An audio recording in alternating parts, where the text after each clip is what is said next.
Kita lanjutkan lagi bab 4 sistem komputer. Central Processing Unit atau kita kenal dengan CPU. Informatika kelas 8. Kita akan bahas buku halaman 89 sampai 92. Let's go. Central Processing Unit atau CPU adalah otak dari sebuah komputer yang berisi semua sirkuit yang dibutuhkan untuk memproses input, menyimpan data, dan hasil keluaran. CPU selalu mengikuti instruksi program komputer yang diberitahukan data mana yang harus diproses dan bagaimana memprosesnya. Semua menurut apa kata programmernya, apa yang ditulis di dalam program itu. CPU dapat memproses setiap instruksi program komputer dengan mudah karena ada control unit atau CU dan arithmetic logic unit ALU. Ya, ada control unit atau CU dan arithmetic logic unit atau ALU. CU tahu bagaimana menafsirkan instruksi program, sedangkan ALU tahu bagaimana menambahkan angka. Proses matematikanya di ALU, ya, leadernya adalah CU ini. Dengan penggabungan CU dan ALU, CPU dapat memproses program yang kompleks. Secara fisik, CPU adalah sirkuit terintegrasi atau yang dikenal dengan nama chips. Ini adalah CPU. Ya, kita kalau di toko komputer yang disebut CPU ya satu kotak itu. Ya, ini kita nyebutnya prosesor ya. Dalam hal ini kita menyebutnya Central Processing Unit ya, prosesor ini ya. Nah, dengan kata lain, CPU merupakan sirkuit terpadu yang mengintegrasikan jutaan atau miliaran komponen listrik kecil, mengaturnya dan menyesuaikan semuanya dalam sebuah kotak yang ringkas. Ya, kita mengenalnya sebagai prosesor. Prosesor ini berisi dari jutaan ya komponen-komponen yang sangat kecil. Ya, sehingga seharusnya steril. Debu jatuh di sini kayak meteor jatuh di atas kotak. Ya, saking kecilnya. Ya. Layar pada CPU. CPU terdiri dari layar-layar pertama chips ya, chips ya ini ya kotak ini kita menyebutnya chips atau IC, integrated circuit. Hanya saja kalau IC seperti ini, integrated circuit ini cukup sederhana, kalau ini sangat kompleks. Kompleksitasnya membedakan. Yang kedua adalah gerbang sirkuit. Di dalamnya ada gerbang sirkuit. Di dalamnya gerbang sirkuit ada gerbang logika. Ya, bagian ini ada 3 gerbang logika di sini ya. Nah, yang paling sederhana gerbang logika. Bentuk abstraksi dari pengaturan operasi dan CPU adalah gerbang-gerbang ini adalah bentuk abstraksi yang ada di pikiran kita. Tapi bentuk fisiknya ya chip ini yang bisa kita pegang, kita rasakan, ya bisa kita jual. Kalau dua-duanya bisa kita jual sih ya. Intinya fisik ya, bisa kita pegang, bisa kita lihat. Kalau ini hanya bisa kita pikirkan gitu. CPU mengkombinasikan berbagai gerbang logika menjadi sebuah gerbang sirkuit.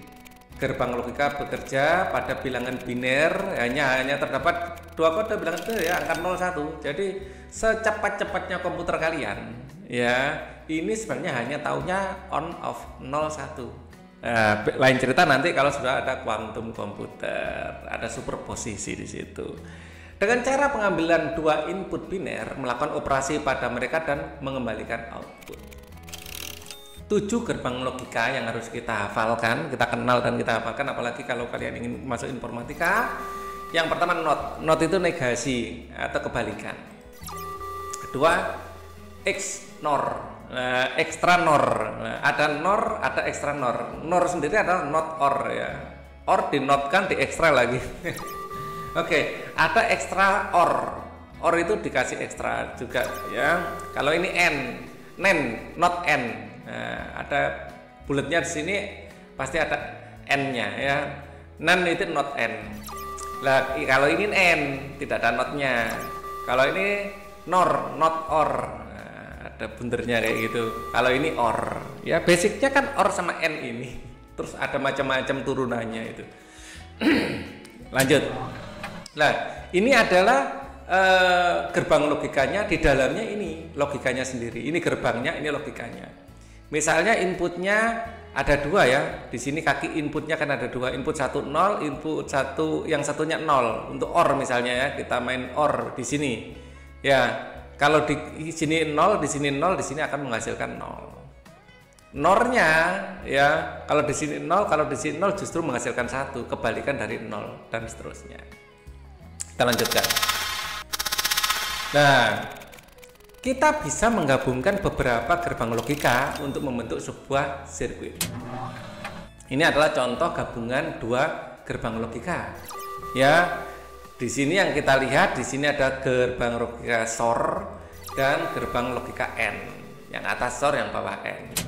Ya, ini inputnya Pak Ali masukkan lagi. Misalnya contoh outputnya seperti ini. Kita ambil satu aja sebagai contoh pembahasan. Yang kedua. Ya, yang kedua adalah inputnya dikasih 1 dan 0, kan gitu ya. A-nya dikasih 1, B-nya dikasih 0.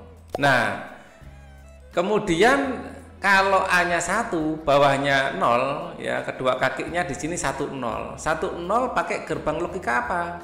Pakai gerbang logika SOR. Kalau SOR di sini kita lihat SOR. Ya, 1 dan 0 ya, atau 0 dan 1, SOR akan menghasilkan 1. Ya, jadi di sini akan menghasilkan 1. Ya, sesuai dengan ini SOR. Kalau 0 1 0 1 0 ya akan menghasilkan SOR di sini 1. Nah, kemudian yang gerbang logika N, yang bawah itu KN N pakai yang ini. Ya, 1 0 1 dan 0. Kita lihat 1 dan 0 kita N. 1 dan 0 kita N akan hasilnya 0. Ya, jadi di sini nyalur ke sini dan hasilnya adalah 0 dan di sini akan menghasilkan 0. Oke. Kita lanjutkan lagi. Kalian bahkan dapat menggabungkan beberapa gerbang logika untuk membuat rangkaian yang melakukan perhitungan matematika secara sederhana. Ya kan? Nah, misalnya kita akan membuat operasi pertambahan atau penjumlahan. C itu A tambah B. Maaf. Sebagai contoh, A-nya itu 3. A-nya 3, B-nya 2, maka C-nya pasti 5 dong. Ya. Sebelum dapat melakukan operasi penjumlahan ini, kalian harus mengubah bilangan A, B ke dalam bilangan biner atau 2 digit. Ya, di video sebelumnya sudah kita pelajari, 3 ini akan menjadi 11 dan 2 akan menjadi 10. 5 ini adalah 101. Oke. Jadi 1 ditambah 10 akan menjadi 101 seperti itu. Lah kok bisa? Nah, kok bisa ini jawabannya karena di dalam IC ada gerbang-gerbang logika seperti ini. Di dalam integrated circuit itu ada di dalamnya itu ini logika ini. Ya. Jadi kalau di sini B1-nya kita kasih ini A1-nya adalah 1. Ya, A1-nya adalah 1 juga. Ya, B1-nya adalah 1 dan B0-nya 0 ya, B1-nya 1. Nah, seperti itu ya. Nah, kita langsung saja aktivitas individu ya. Nah, biar lebih cepat videonya, pembahasannya ya. Lengkapi tabel logika dari gerbang sirkuit berikut. Ya, di sini gerbang yang tadi ya. Kita kopas ulang di sini dan di sini adalah tabel ya. Kita akan menggunakan apa aja di sini ya. Kita akan menggunakan SOR karena di sini ada SOR ya. Kita akan menggunakan N karena di sini ada N ya. Kita juga akan menggunakan OR, di sini ada OR. Oke. Dan ya, kita mempunyai input A1 A0, B1 B0 adalah ini nanti ya. Kemudian nah di sini ada SOR-nya. Ternyata ada 3 input. Karena ada 3 input, ya Pak Ali harus ngambil tabel dari luar. Kalian bisa googling banyak yang seperti ini ya. Karena di sini ada 3 input ya. Kalau di sini hanya 2. Ya, input 1, input 2. Ya, yang ada di buku. Ya, harus ada satu lagi tambahan tabel. Oke. Jadi misalnya kita di sini kan 0 gitu ya. Di sini 0. Kita turun di bawah ya. Ya, di sini mulai dari mana ini enaknya? Dari inilah ya, dari ini 0 0 0 0 ini kita masukkan ya, di sini 0 0 0 0. Terus kita mulai ya dari sini. Kalau di sini 0 turun ke bawah kan 0 masing-masing. Atau Pak Ali pakai ini aja, highlighter. Ya. Di sini 0 nyalur ke sini. Di sini 0, ke sini 0 ya. Ke sininya 0. Oke. Nah, biar lebih mencolok, highlighternya Pak Ali kasih warna lain. Ada enggak ini? Colornya pakai merah saja, mencolok ini. Ya, di sini ke sini 0, ya ke sini akan 0, ya kan? Di sini ada gerbang apa? Gerbang SOR, ya. Karena gerbang SOR kita pakai SOR 0 dan 0, ya. Ini akan menghasilkan 0 di sini ya. Maka di sini akan menghasilkan 0. Ya. Dan kita sudah dapat jawaban pertama, C0-nya adalah 0. Oke. Kemudian ya, kita lihat. Nah, ini nyambungnya ke sini. Karena di atas 0 nyambung ke sini, jatuhnya 0 juga. Ini juga nyambungnya ke sini. Set set set, ini 0 juga. Ya. Di sini 0, di sini 0 dan 0. Kita pakai N. Ya, kita pakai N. 0 dan 0 akan menghasilkan 0. Ya kan? Maka ini akan menghasilkan 0 di sini. Ya, di sini 0. Terus kita lanjutkan lagi, ya. Kalau di situ 0, ini nyalur ke sini. Nah, ke sini menghasilkan 0 juga di sini. Terus kemudian nah, di sini kita dapat dari atas, dari A1. A1 bilang 0, maka akan menghasilkan 0. Ya. Kemudian ini juga dari B1, di sini akan menghasilkan angka 0 di sini.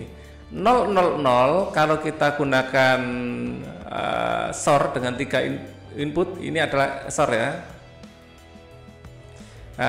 SOR ini dengan 3 input 0 0 0 akan menghasilkan 0. Oke. Jadi kita sudah dapatkan C1-nya yaitu 0. Di sini 0. Oke. Kita lanjutkan lagi. Ya, angka 0 ini dapatkan dari sini. Di sini kan kabelnya nyambung ke sini. Nah, di sini 0. Oke. Kemudian di sini nyalur ke atas, di sini juga akan menghasilkan 0. Oke. Kemudian di sini nyalur ke bawah, di sini akan menghasilkan 0. Oke. Ya. Kemudian ini 0 A10 akan nyalur ke sini. Di sini akan menghasilkan 0 juga, ya kan? Nah. Terus ini juga nyalur ke bawah. Hasilnya 0 juga di situ. Ya. Kemudian ini akan ada saluran ke sini. Sini hasilnya 0 juga, ya kan? Nah, di sini akan dapat dari B1 hasilnya 0. Nah, semua inputan sudah kita trace asalnya dari mana. Kita lanjutkan. 0 dan 0 akan 0, ya. Dan itu 0 dan 0 0. Oke. Yang bawahnya juga 0 dan 0 0. Bawahnya juga 0 dan 0 0. Kalau ketiganya 0, ya masuk ke sini, ya, sini. Ya, maka akan menghasilkan ketiga ini juga 0, ya kan? Nah, 0 0 0 di OR pakai ini ya, OR 0 dan 0 di OR jadi 0. 0-nya 3 juga tetap 0, ya. Jadi kita dapatkan C2-nya adalah 0 juga, seperti itu ceritanya. Jadi dari situ kita bisa mengerjakan yang lain juga, ya. Bahwa yang lain ini dengan cara yang sama akan menghasilkan seperti ini. Mari langsung aja biar nggak terlalu lama videonya, ya. Ya, dapat 0, dapat 1, dapat 0 itu dari proses yang tadi diulang, ya, dan melibatkan tabel-tabel ini, 2 tabel ini. Oke. Nah, untuk video ini cukup sekian dulu, ya. Kita akan ketemu lagi di video berikutnya. Thank you for watching. Jangan lupa yang belum subscribe, like, share, comment, dan sepeda. Thank you.